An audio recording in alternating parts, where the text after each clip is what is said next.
الله ربنا هو الإله له من الأسماء ما اصطفاه الواحد الحي كذا المليك والصلاة والسلام على رسوله الكريم وعلى آلہ وصحبہ اجمعین اما بعد۔ میرے محترم بھائی اور بہنوں، اللہ تعالیٰ نے انسان کو مختلف رشتوں میں جوڑا ہے اور یہ سب اللہ کے بنائے ہوئے ہیں۔ واتقوا اللہ الذی تساءلون بہ والارحام وجعلکم نسبا وصہرا۔ یہ قرآن میں اللہ نے اشارتاً فرمایا کہ میں نے تمہیں رشتوں میں آپس میں جوڑا ہے۔ جو رشتہ سب سے بنیادی ہے اور اہم ہے، اور جس رشتے کے لیے سینکڑوں آیات اتری ہیں، وہ خامد اور بیوی کا رشتہ ہے۔ والدین کے لیے چند آیات ہیں، بہت اہم ہیں، چند ہیں۔ اولاد کے لیے بھی چند آیات ہیں۔ باقی رشتوں کے لیے بھی تھوڑا تھوڑا اللہ تعالیٰ بتاتے چلے گئے ہیں۔ لیکن خامد اور بیوی کے رشتے کے لیے یہ کیسے چلتا ہے، یہ آباد کیسے ہوتا ہے، اس میں کوئی کھٹ پٹ ہو جائے تو جوڑ کیسے پیدا ہوتا ہے، کھٹ پٹ سے بچنے کا طریقہ کیا ہے، اس پر سینکڑوں آیات اللہ نے اتاری، سینکڑوں، ایک نہیں سینکڑوں آیات، پوری صورت ہے۔ سورہ طلاق اسی پر ہے، سورہ نساء بھری پڑی ہے، سورہ بقرہ، آل عمران، سب ایک اس کے اہمیت کی وجہ سے، اس کی اہمیت کی وجہ سے، دوسرا اس کی بنیادی کمزوری کی وجہ سے۔ باقی جو رشتے ہیں وہ ٹوٹتے نہیں۔ تمہارا نام کیا؟ تمہارا نام کیا؟ عمیر اور کامران میں باپ بیٹے کا رشتہ ہے، یہ ٹوٹنے والا نہیں، موت پہ بھی نہیں ٹوٹتا، آگے جا کے بند ہو گیا۔ اولاد اور ماں باپ کا رشتہ، بہن بھائی رشتہ، باقی جتنے بھی رشتے ہیں جو خون کے ساتھ بنتے ہیں وہ ٹوٹتے نہیں، اس میں تعلق اچھا ہو یا برا ہو، اولاد فرما بردار ہو نافرمان ہو۔ خامد اور بیوی کا رشتہ ایسا ہے جو ایک بول پہ ٹوٹ جاتا، باقی کوئی رشتہ ٹوٹتا نہیں۔ تو یہ نہ ٹوٹے، باقی رہے، اس کے لیے قرآن نے تفصیل سے بیان کیا، اور کسی رشتے کو اللہ تعالیٰ نے اتنی طاقت سے نہیں بیان کیا جتنا اس کو۔ یہ پہلا رشتہ ہے، آدم اور حوا پہلا رشتہ ہے۔ اللہ نے نکاح، ان میں نکاح کا رشتہ جوڑا۔ آدم علیہ السلام کو مٹی سے بنا کے رکھ دیا، پتلا ننگا پڑا ہوا ہے، کتنے سال پڑا رہا، لے جانتا، روح ڈالی، کپڑے پہنائے، جنت میں ڈالا۔ جب حوا کو پیدا کیا تو پتلا نہیں بنایا، پہلی عزت دی، پتلا نہیں بنایا، مٹی نہیں کٹھی کی۔ عورت کو چھپی ہوئی چیز پہلے دن سے بنایا۔ اگر دو پتلے بن جاتے برابر تو کیا تھا، مٹی کے پتلے ہیں، ان میں کیا کشش، اور فرشتوں کو کچھ بھی نہیں چاہیے، لیکن عورت کا پتلا نہیں بننے دیا اللہ نے۔ آدم علیہ السلام جنت میں چلے گئے، جنت کی نعمتوں کے باوجود تنہائی محسوس فرماتے تھے، تو اللہ نے سلایا، اور سوتے ہوئے اللہ نے حوا کو وجود بخشا۔ ہمارے نبی کا فرمان ہے کہ آدم کی بائیں پسلی سے اللہ نے نکالا، جب ان کی آنکھ کھلی تو ایک خاتون پورے لباس میں سج دھج کے بیٹھی ہوئی تھی۔ یہ بات تو مشہور ہے، مردوں میں سب سے خوبصورت یوسف علیہ السلام۔ یہ بات کم لوگوں کو معلوم ہے کہ آج تک جتنی عورت پیدا ہوئی اور آئندہ پیدا ہوں گی، ان میں سب سے خوبصورت حضرت حوا تھی۔ اللہ نے ان کو سب سے حسین بنایا تھا۔ تو ان میں پہلا رشتہ قائم کیا نکاح کا، ایک انتظار کروا کے دی چیز قدر پیدا کرنے کے لیے، قدر پیدا کرنے کے لیے، اور اس کو شروع سے ہی بہت پروٹوکول دیا، ایک پیغام کہ عورت ہر رشتے میں اللہ اس کے لیے خصوصی رعایت چاہتا ہے، خصوصی معاملہ چاہتا ہے۔ نکاح ہو گیا تو مہر پہلے دن سے ہی ہے، تو اللہ نے کہا آدم مہر ادا کرو۔ انہوں نے پوچھا کیا مہر ادا کرو؟ اب جنت تو سونے چاندی سے بھری پڑی تھی، تو کسی چیز کو بھی کہہ سکتے تھے اتنا سونا اٹھا کے دے دو۔ تو اللہ نے فرمایا کہ تیری نسل میں میرا آخری نبی آئے گا، اس پہ ایک دفعہ درود پڑھ دے، بس یہ تیری بیگم کا مہر ہے۔ ابھی آپ کی آمد میں ہزاروں سال پڑے ہیں، اور اس سے پہلے ہی ظاہر ہونے میں آمد تو سب سے پہلے ہوئی، ظاہر ہونے میں ہزاروں سال پڑے ہوئے ہیں۔ ابو ہریرہ نے آپ سے پوچھا متی وجبت لک النبوۃ، آپ نبی کب بنے تھے؟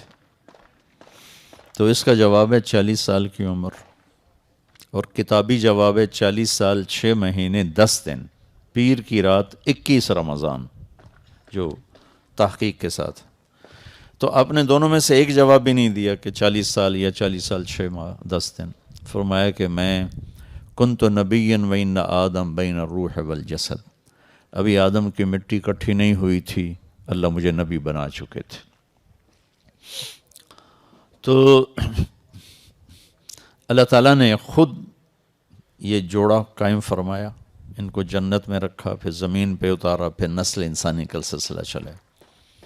اللہ تعالیٰ نے کسی رشتے کے بارے میں قرآن میں یہ تعبیر اختیار نہیں کی کہ یہ میری نشانی ہے۔ جیسے اللہ کہتا ہے ان فی خلق السماوات والارض،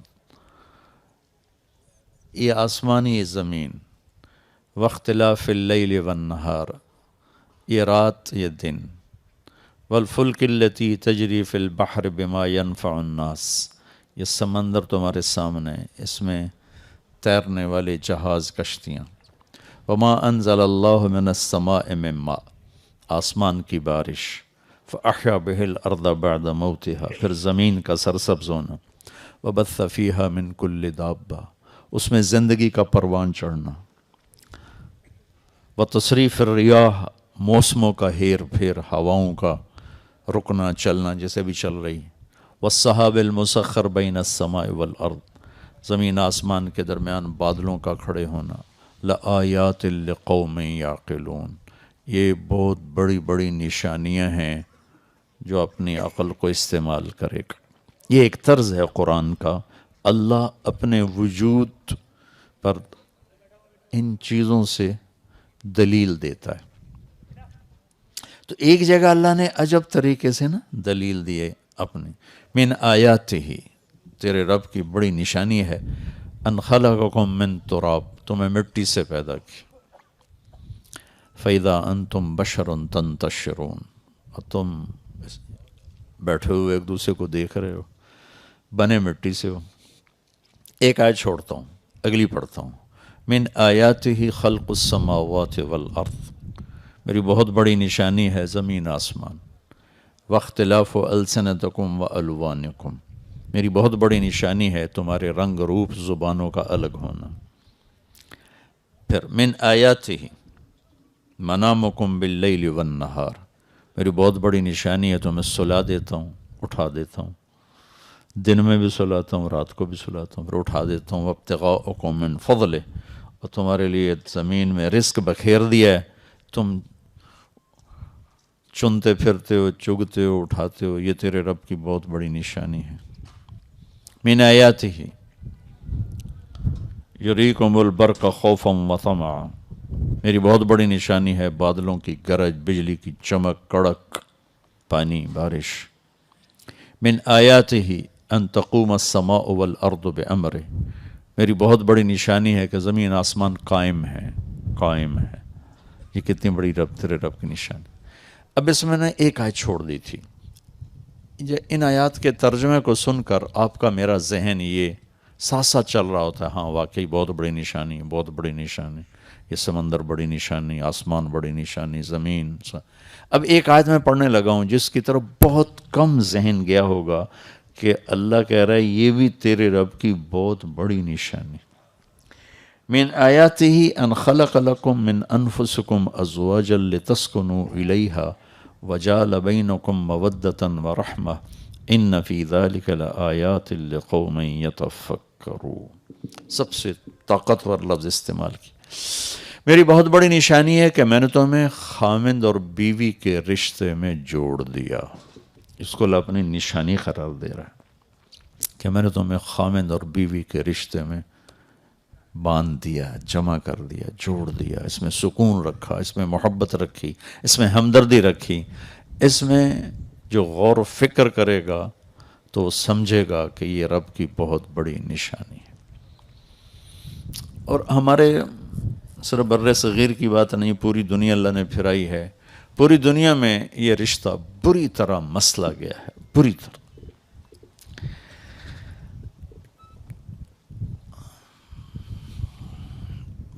بہت زیادہ یہ رشتہ تباہ ہے. پوری دنیا کی بات کرو،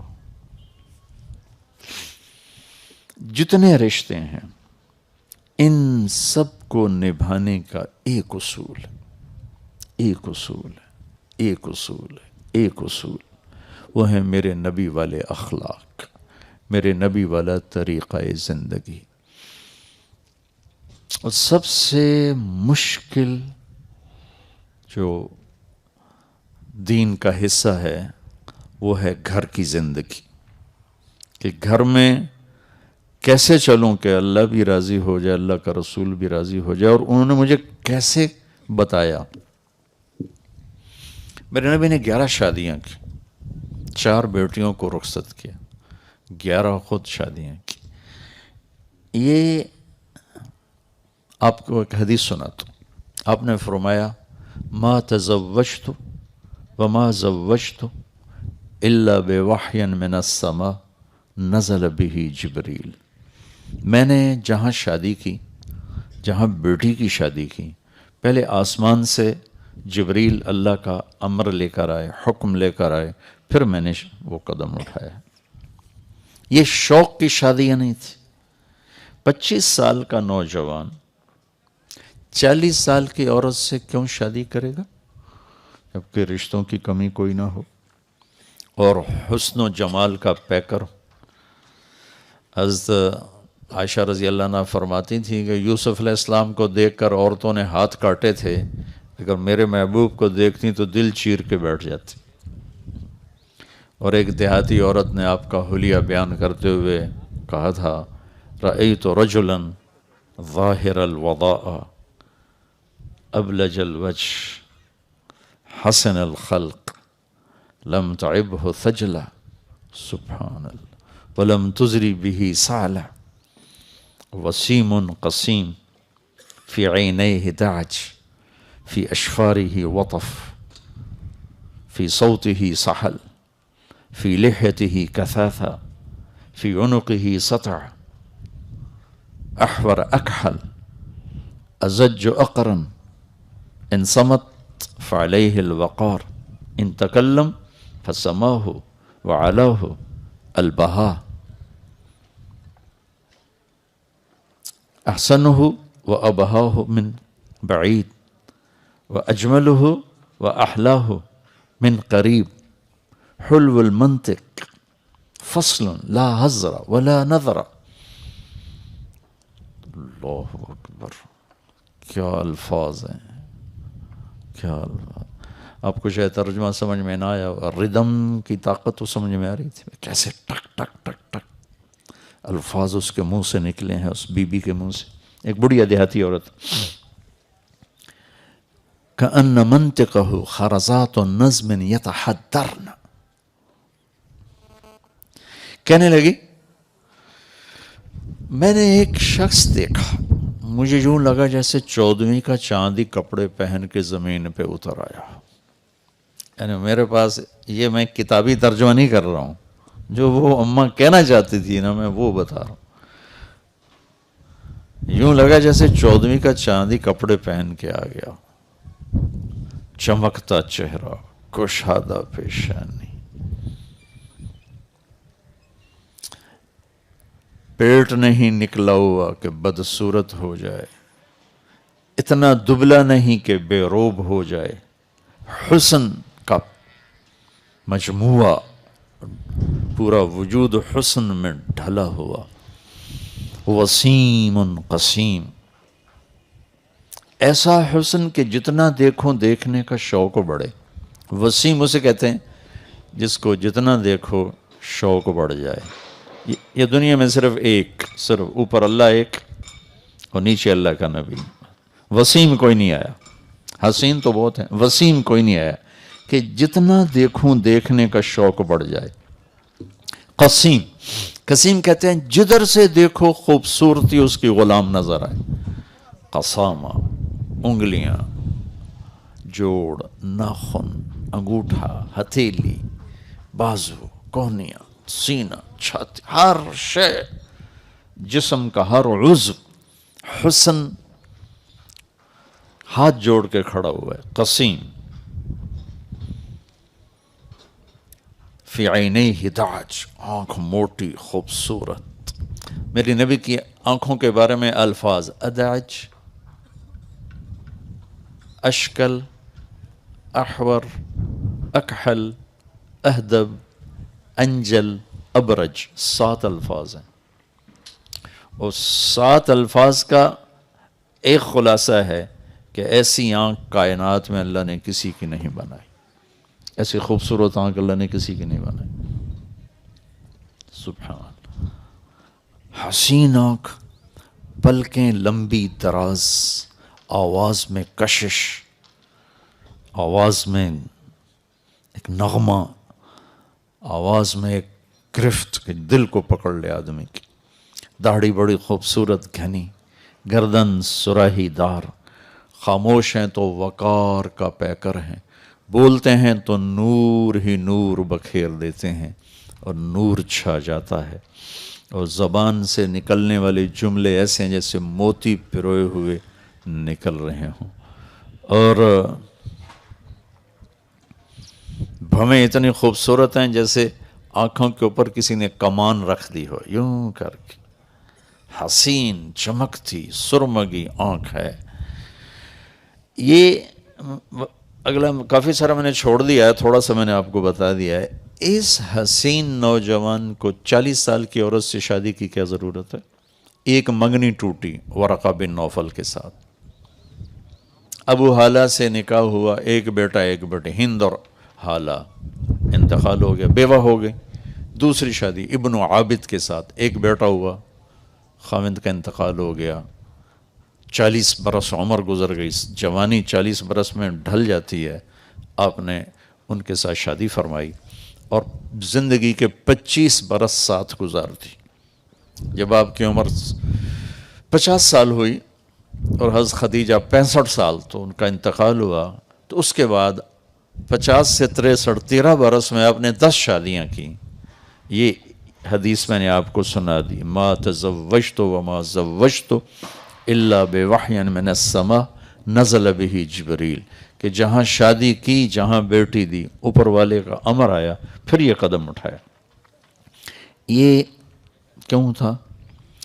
زندگی سمجھانے کے لیے۔ نماز آسان سا کام ہے، سستی کی وجہ سے نہیں پڑھتے، کوئی ایسی وہ مشقت نہیں ہے کہ جس سے کہ کوئی کر نہ سکتا ہو، سستی ہے، عظمت نہیں پڑھتے۔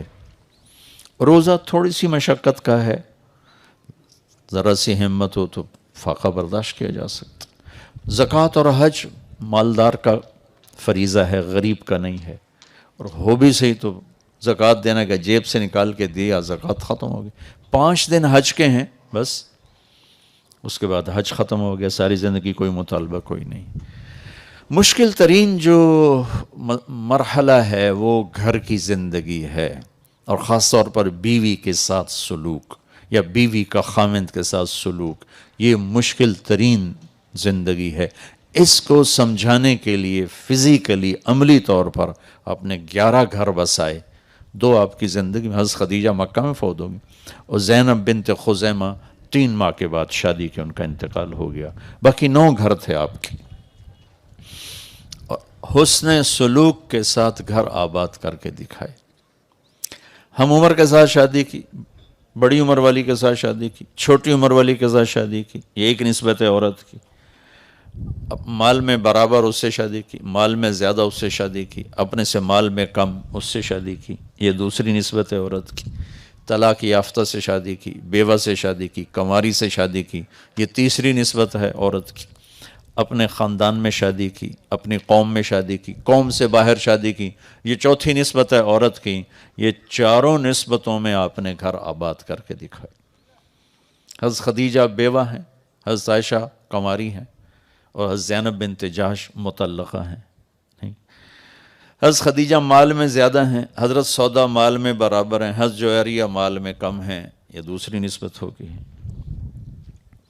عمر میں بڑی حضرت خدیجہ ہیں، عمر میں برابر حضرت سودا ہیں، عمر میں چھوٹی باقی ساری بیگمات ہیں۔ اپنے خاندان میں ام حبیبہ، خدیجہ، ام سلمہ، حفصہ، یہ ساری اپنے خاندان میں شادی۔ قریش میں شادی کی، قریش سے باہر شادی کی، جویریہ بنی مستلق سے ہیں، میمونہ وہ ہلالیہ ہیں، بنو ہلال سے ہیں۔ پھر قوم سے بھی باہر شادی، عرب سے باہر شادی کی، حضرت صفیہ یہودی خاندان سے، بنو قریظہ۔ تو جتنی نسبتیں عورت کی بن سکتی ہیں، ہر نسبت میں شادی کر کے زندگی گزار کے ہمیں طریقہ سکھایا ہے۔ بھائیو، میں آپ سے عرض کروں گا، اپنے نبی کی زندگی پڑھو اور قرآن پڑھو اللہ کے واسطے۔ ہم بہت دور ہیں اللہ کی کتاب سے، اور بہت دور ہیں اپنے نبی کی زندگی سے۔ خود پڑھو، میں تو ہر بیان میں کہتا ہوں خود پڑھو، آپ کو پتہ چلے گا زندگی گزارنی کیسے۔ تو نبی والے اخلاق ایک ایسا سرمایہ ہے جس سے ہر رشتہ خوشگوار ہو جاتا ہے، ہر رشتہ خوبصورت ہو جاتا ہے۔ اللہ کی قسم، رشتوں کی خوبصورتی ایسے گھر سے نہیں ہے، اور وہ کماڑی کے جھونپڑوں کے ساتھ نہیں ہے۔ جہاں میرے نبی والے اخلاق ہوں گے، وہ گھر 24 گھنٹے ایسے ہی چمکے گا جیسے ابھی کامران کا گھر چمک رہا ہے۔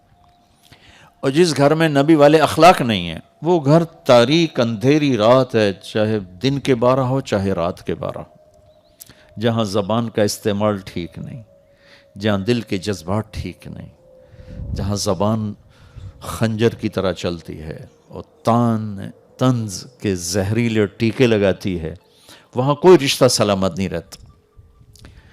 میاں بیوی کا رشتہ تو برابر کا ہوتا ہے، اور ماں باپ اور اولاد کا رشتہ بہت فرق ہوتا ہے۔ ماں باپ عظمت کی بلندی پر ہیں، اولاد بہت نیچے ہے، اور اللہ کا بہت بڑا مطالبہ ہے، لا تقل لهما اف ولا تنهرهما وقل لهما قولا کریما واخفض لهما جناح الذل من الرحمہ۔ ایسی طاقتور تعبیر ہے قرآن کی والدین کے حقوق کے بارے میں۔ لیکن یہاں بھی اگر طنز ہوگا تو رشتہ پھیکا پڑ جائے۔ ہمارے اپنے خاندان میں میں نے ایک بچے سے کہا، آپ اپنی ماں سے اتنا دور دور کیوں رہتے ہیں؟ آپ کی ماں تو بہت نیک ہیں، مصلی سے نہیں اٹھتی ہیں، تہجد گزار ہیں، شب بیدار ہیں، بہت نیک ہیں، تو آپ کیوں دور دور رہتے ہیں اپنی ماں سے؟ کہا وہ تانے بہت دیتی ہیں اس لیے پھر دل نہیں کرتا۔ تانے بہت دیتی ماں، جس کا اللہ نے اتنا حق رکھا ہے کہ میرے نبی نے فرمایا اگر میری ماں ہوتی زندہ اور میں عشاء کی نماز کے مصلی پہ کھڑا ہوتا اور سورۃ فاتحہ پڑھ رہا ہوتا اور ادھر سے میری ماں مجھے بلاتی تو میں ماں کے لیے نماز توڑ دیتا۔ اتنا بڑا حق رکھا ہے۔ ایک شخص نے اپنی ماں کو کندھے پہ بٹھا کے سارا حج کروایا، اس کے لیے سواری بن کے، بہت مشقت کا کام ہے۔ مینا سے جاتے جاتے عرفہ پیدل، نوجوانوں کے پسینے چھوٹ جاتے ہیں تو وہ کندھے پہ بٹھا کے لے جا رہا ہے، لا رہا ہے۔ تو طواف زیارت کے بعد حضرت عبداللہ بن عمر نظر پڑ گئے، وہاں کھڑے تھے۔ کہنے لگے جی میں نے ماں کو کندھے پہ بٹھایا اور سارا حج کرایا، میں نے ماں کا حق ادا کر دیا۔ تو انہوں نے فرمایا کہ تیری ماں نے تجھے پالتے ہوئے بچپن میں جو تھک تھک کے لمبے لمبے سانس لیے تھے نا، اس میں سے ابھی ایک سانس کا بھی حق ادا نہیں ہوا، اتنا حق رکھا ہوا۔ لیکن جب زبان سخت ہوئی تو اولاد کیا کہہ رہی، تانے دیتی ہیں، اس لیے بیٹھنے کو جی نہیں چاہتا۔ اور خاوند اور بیوی کا رشتہ تو برابری کا ہوتا ہے، اگر یہاں طنز چل گئے، تانے چل گئے تو یہ پھیکا پڑ جائے گا، ٹوٹ جائے گا۔ تو صرف میرے نبی والے اخلاق ایک ایسی دولت ہے جس سے آپ ہر رشتے کو خوبصورت بنا سکتے۔ اور عجب حدیث سناؤں، سب سے پہلے جو عمل تولا جائے گا، سب سے پہلے، وہ مولانا صاحب کا علم نہیں تلے گا، تبلیغ نہیں تلے گی، وہ سب سے پہلے بیوی سے سلوک تولا جائے گا۔ پہلا عمل جو تول میں، ترازو میں رکھا جائے گا، وہ بیوی سے سلوک رکھا جائے گا۔ کیا سلوک تھا؟ یہ اتنا اہم رشتہ ہے، اس کی اتنی بنیاد، اور بیوی کی طرف سے اس کا جو خامد سے سلوک ہے وہ رکھا جائے گا۔ تو اس رشتے کو ہمارے جوائنٹ فیملی سسٹم نے بہت خراب کیا ہے۔ پہلے تھوڑی تہذیب تھی، ثقافت تھی، ہر ایک کو اپنی حدود کا پتہ تھا، تو یہ بڑا خوبصورت نظام زندگی تھا۔ لیکن اب دین کی سمجھ ختم ہو گئی تو یہ جوائنٹ فیملی سسٹم ایک عذاب بن گیا ہے کہ ایک دوسرے کی زندگی میں اتنا داخل ہو جاتے ہیں کہ اپنی وجہ سے دوسروں کی زندگی خراب کر دیتے ہیں۔ جیسے ہم روڈ پہ کرتے ہیں نا، تھوڑی سی کہیں گاڑی آڑ پھنس ہوئی تو ایک ادھر سے لے آتا ہے، کدھر سے لے آتا ہے، کدھر سے لے آتا ہے، سارے سنگ ملاتے کھلو جاندے ہیں، پورا کراچی بند۔ وہ بے وقوفو لائن ٹپ جاؤ، سارے ہی ٹپ جاؤ، تو کوئی ادو آ جاندہ، کوئی ادو آ جاندہ، کوئی ادو آ جاندہ ہے، کھلوتے پاؤں پاؤں کیتی جاندے ہیں۔ جو ہم سڑکوں پہ کر رہے ہیں نا، وہی ہم گھروں میں کر رہے ہیں، سینگ پھنسا رہے ہیں، اپنی حد باؤنڈری نہیں دیکھتے کہ میری باؤنڈری کہاں ہے۔ اللہ تعالیٰ نے ہر انسان کو ایک ملک بنایا ہے، اور ہر ملک میں جانے کے لیے ویزا چاہیے، ویزے کے بغیر آپ انٹر نہیں ہو سکتے۔ وہ اتنے سے بچوں سے لے کر 80 سال کے بوڑھے تک پورا ایک جہان ہے، پورا ایک ملک ہے، اور پوری دنیا کے انسانوں کے لیے ان کی حکومت میں، ان کی حدود میں انٹر ہونے کے لیے ویزا چاہیے، اور وہ ویزا محبت ہے۔ اب محبت دو، دل خرید لو۔ تو چونکہ ہمارے یہ معاشرت والی زندگی سیکھتے نہیں، سکھاتے نہیں، وہ بچہ جوان ہو گیا، کامران نے کہا بیٹا میرا جوان ہو گیا، چلو شادی کرو، یہی کچھ ہم کرتے ہیں، بیٹی جوان ہو گئی شادی کرو، بیٹا جوان ہو گیا شادی کرو۔ زندگی سمجھانا ہے کہ بیٹا تو کسی کی عزت کو لے کے آ رہا ہے، اب تجھے کیسے چلنا ہے، کون ماں باپ یہ بتاتا؟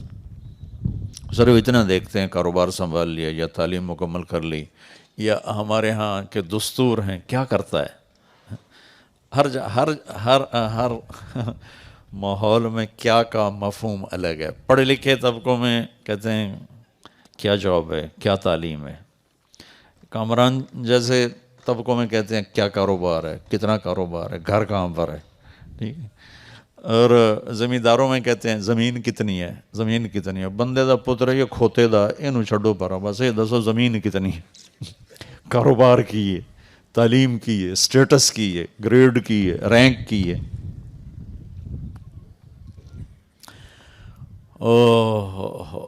ہماری فیملی میں ایک بہت نیک بچی تھی، بہت نیک، اس کا رشتہ ہوا تو میں نے اس کی خالہ سے پوچھا، وہ ساری اس کو ماسی کہتے تھے، میں کہا ماسی چھور کے ہو جائے، پنجابی سمجھتا میرے، چھور لڑکا، ہماری سرائکی میں کہتے چھور کے ہو جائے۔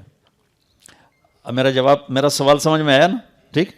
اب جواب کیا ہونا چاہیے، ایسا ہے، ایسا ہے، ایسا ہے۔ وہ کہتی پترو دے 14 مربن۔ میں نے کیا سوال کیا تھا؟ تو میں نے دوبارہ کہا، میں کہا ماسی چھوڑ کے ہو جائے، کہا پترو دے 14 مربن۔ یہ میرا ماحول ہے، یہ میرے ماحول میں یہ پوچھا جاتا ہے زمین کتنی، کامران کے ماحول میں پوچھا گیا کاروبار کیا ہے، گھر کہاں پر ہے، کتنا گز کا گھر ہے، یہ دیکھا جاتا۔ انسان تھوڑا ہی دیکھا جاتا.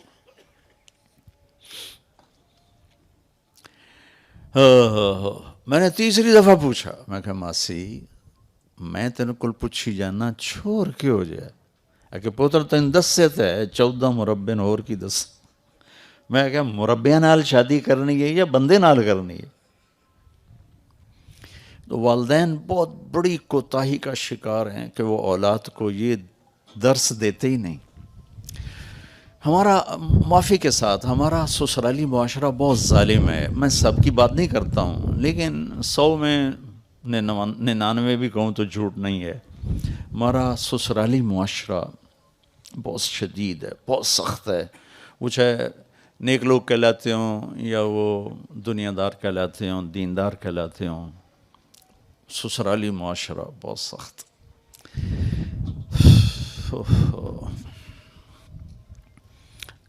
نہ سیکھا ہے نہ سکھایا ہے. کسی کی میری بیٹی نے کسی کے گھر جانا ہے, وہ جاتے ہی وہاں آگ لگا دے تو میں نے کیا کیا؟ لعنت ہے اس غفلت پر کہ میری بیٹی کسی کے گھر جا کر ان کو ٹکڑے ٹکڑے کر دے تو میرے ماں باپ ہونے پر افسوس ہی کیا جا سکتا ہے. میرا بیٹا کسی کی بیٹی کی کے دل کو چیر کے رکھ دے اور تار تار کر کے رکھ دے تو افسوس ہے اس باپ پر جس نے اتنا بھی نہ سکھایا اپنے بیٹے کو کہ کسی کی عزت کو کیسے لے کے چلنا ہے. بھائیو یہ بڑا دکھتا ہوا مضمون ہے, بہت دکھتا ہوا مضمون. کیونکہ نمازی 100 میں 20 ایک بن جائیں گے کلیکٹیولی, چونکہ سرحد میں نمازی زیادہ ہیں, پنجاب میں اس سے کم ہیں, سندھ میں اس سے کم ہیں, بلوچستان میں اس سے کم ہیں. لیکن اگر سب جمع کریں تو 100 میں 20 ایک نمازی مل جائیں گے. روزہ رکھنے والے بھی 25-30 مل جائیں گے. زکوٰۃ دینے والے کو 2-4 ہزار میں ایک مل جائے گا. موسیٰ علیہ السلام نے پوچھا یا اللہ تیرے ناراض ہونے کی نشانی کیا ہے, کہ ہمیں کیسے پتہ چلے کہ تو ناراض ہے؟ تو اللہ تعالیٰ نے فرمایا جب تو دیکھے کہ بارش بغیر موسم کے ہو رہی ہے اور حکومت بے وقوفوں کے پاس ہے اور پیسہ بخیلوں کے پاس ہے تو تم سمجھنا کہ میں ناراض ہو چکا. جب بارش بے موسم ہو, بے وقت ہو, حکومت نکموں کے پاس ہو, پیسہ بخیلوں کے پاس ہو تو سمجھو میں ناراض ہوں. کہ اچھا پھر تیرے راضی ہونے کی کیا نشانی؟ کہ جب تو دیکھے کہ بارشیں موقع پہ ہوتی ہیں اور حکومت عقل مند سمجھدار لوگوں کے ہاتھ میں ہے اور پیسہ سخیوں کے ہاتھ میں ہے تو سمجھو کہ میں راضی ہوں.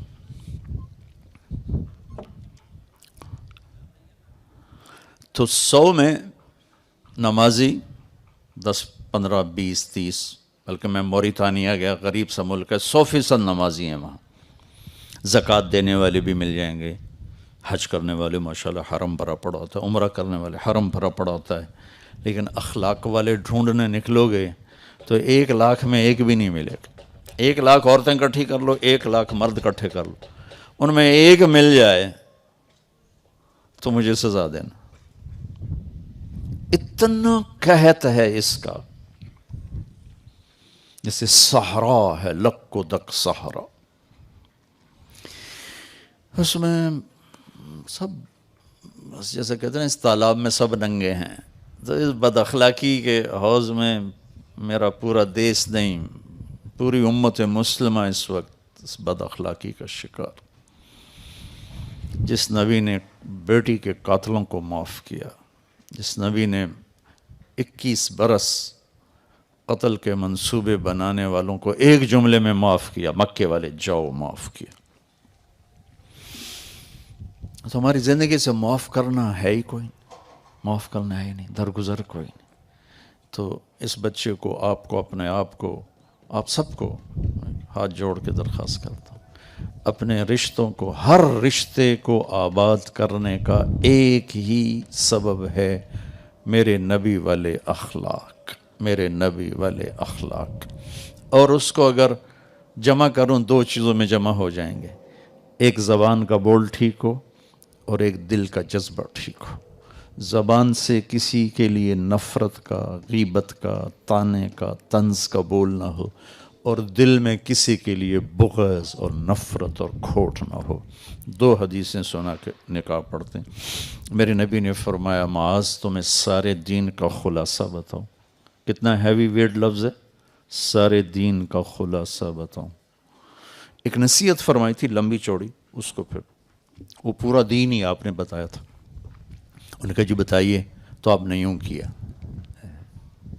مجھے دیکھ رہے ہو،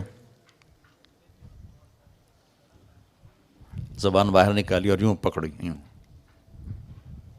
اور فرمایا معاذ اس زبان پہ قابو رکھنا. وہ کہہ لیں گے یا رسول اللہ زبان کے بول پر پکڑ ہوتی ہے؟ آپ نے کہا تیرا بھلا ہو، سب سے زیادہ جہنم میں زبان دھکا دے گی. یہ اس شخص کو سمجھایا ایسے جن کے ہاتھ میں قیامت کے دن علماء کا جھنڈا ہوگا. اتنا بڑا آدمی. 18 ہجری میں انتقال ہوا.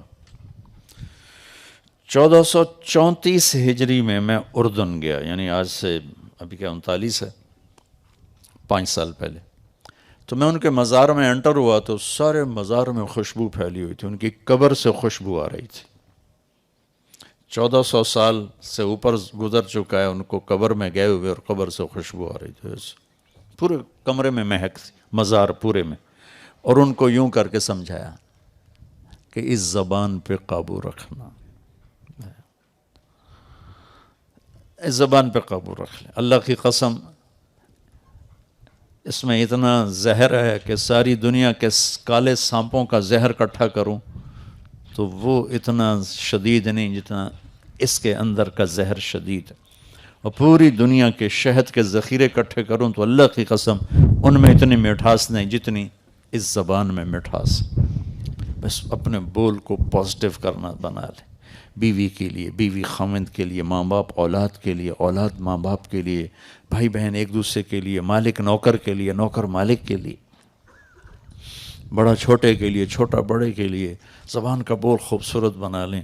واللہ آپ سے جانور بھی پیار کریں گے. انسان تو انسان ہے، جانور بھی پیار کریں گے. اور ایک اور حدیث سناتا ہوں. میرے نبی نے کہا میرے بیٹے انس، میری ایک بہت بڑی سنت، یہ بہت بڑی کا لفظ مجھے اسی ایک حدیث میں ملا ہے، اور بھی کہیں ہوگا مجھے یاد نہیں، اس لیے میں دعویٰ نہیں کرتا ہوں، غالباً کہتا ہوں کہ میرے بیٹے انس میری ایک بہت بڑی سنت ہے. دیکھو یہ داڑھی بھی سنت، یہ پگڑی بھی سنت ہے، سفید لباس بھی سنت، سیدھے ہاتھ سے کھانا بھی سنت ہے، مسواک کرنا بھی سنت ہے، شادی بھی سنت ہے، زندگی بھری پڑی سنتوں سے. لیکن یوں کہنا میری بہت بڑی سنت، یہ یہیں یاد پڑتا ہے. پھر فرمایا کہ اگر تو نے اس پہ عمل کیا نا تو تو جنت میں میرا ساتھی ہو جائے گا. جنت کا مل جانا بھی بہت بڑی بات ہے، لیکن جنت میں اللہ کے نبی کا ساتھ اور پڑوس ملنا یہ جنت سے بھی بڑی بات ہے. تو فرمایا کہ وہ یہ ہے ان استطاعت میں ایک اشارہ ہے کہ مشکل بتا رہا ہوں، آسان نہیں، مشکل بتا رہا ہوں. ان تصبح و تمسی، اس میں اشارہ ہے کہ جو بتانے جا رہا ہوں یہ ساری زندگی کرنا پڑے گا، صرف ایک دفعہ کا نہیں ہے. جیسے ایک دفعہ داڑھی رکھ لی بس، یہ ساری زندگی کرنا پڑے گا، ساری زندگی، اور زور لگا کے کرنا پڑے گا، آسانی سے نہیں ہوگا. کیا ہے یا رسول اللہ؟ وَلَيْسَ فِي قَلْبِكَ غِشٌّ لِأَحَدٍ فَافْعَلْ. اللہ اکبر. واہ یا رسول اللہ، رحمت للعالمین ہونے کا کیا ثبوت دے رہے ہیں. واہ یا رسول اللہ. آپ نے فرمایا میرے بیٹے اس دل میں دنیا کے کسی انسان کے بارے میں نفرت نہ پالنا، کھوٹ نہ پالنا، بغض نہ پالنا، حقارت نہ پالنا. اس دل کو پوری دنیا کے انسانوں سے صاف رکھنا. بس یہ میری عظیم الشان سنت ہے، یہ میری عظیم الشان سنت ہے. جو اس پہ عمل کرے گا وہ جنت میں میرا ساتھی ہو جائے. تو جو بھی اپنے گھر کو خوبصورت بنانا چاہتا ہے، اپنی معاشرت کو خوبصورت بنانا چاہتا ہے، تو اس کو سونے چاندی کی ضرورت نہیں ہے. اس کو یہ دو باتوں کی ضرورت ہے، ایک زبان کا بول میٹھا کر لے، ایک دل کا جذبہ پازیٹیو کر لے۔ ایک صحابی ہیں ابو دجانہ، فرماتے ہیں لوگوں میرے پاس بخشش کا سب سے بڑا عمل یہ ہے کہ میں نے آج تک اپنی زبان سے کسی کو دکھ نہیں پہنچایا اور میرے دل میں کسی انسان کی نفرت نہیں ہے۔ اللہ بھائیو، یہ وہ نسخہ ہے، میں کر لوں آپ کر لیں، ہمارے گھر آباد ہو جائیں گے، ہماری دنیا بھی بن جائے گی، ہماری آخرت بھی بن جائے گی، نیا گھر بھی آباد ہو جائے گا، پرانے گھر بھی آباد ہو جائیں گے۔ انسان کو سب سے زیادہ جو چیز جھکاتی ہے، دیکھو نا، ہم لوگ میری مان کے چلیں، لوگوں پر میرا روب چلے، تم جھک جاؤ، وہ سب تمہاری مان کے چلیں، تو وہ میرے نبی والے اخلاق ہیں، وہ میرے نبی والے اخلاق ہیں، وہ میرے نبی والے اخلاق ہیں۔ یہ تبلیغ اس کو سیکھنے کی ایک خوبصورت محنت ہے، اللہ آپ کو موقع دے، ضرور ٹائم لگے۔ www.darsequran.com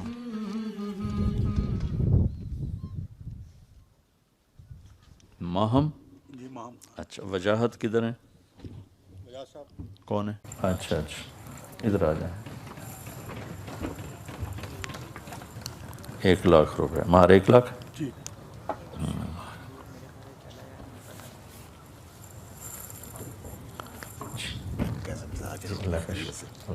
بہت شکریہ آپ کے آنے کا۔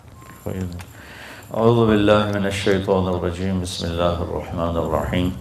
یا ایہا الناس انا خلقناکم من ذکر وانثی وجعلناکم شعوبا وقبائل لتعارفوا ان اکرمکم عند اللہ اتقاکم۔ وقال النبی صلی اللہ تعالی علیہ وسلم اعظم النکاح برکۃ ایسرہ مؤونہ۔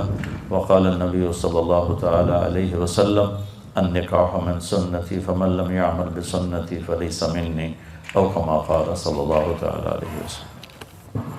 جی عمیر احمد، ماہم علی خان بنت وجاہت علی خان کو 1,00,000 روپے مہر معجل کے عوض آپ کے نکاح میں دیا، آپ نے قبول کیا؟ اللہم اسد جدہم واجمع شملہم وبارک علیہم واخرج منہم ذریہ صالحہ۔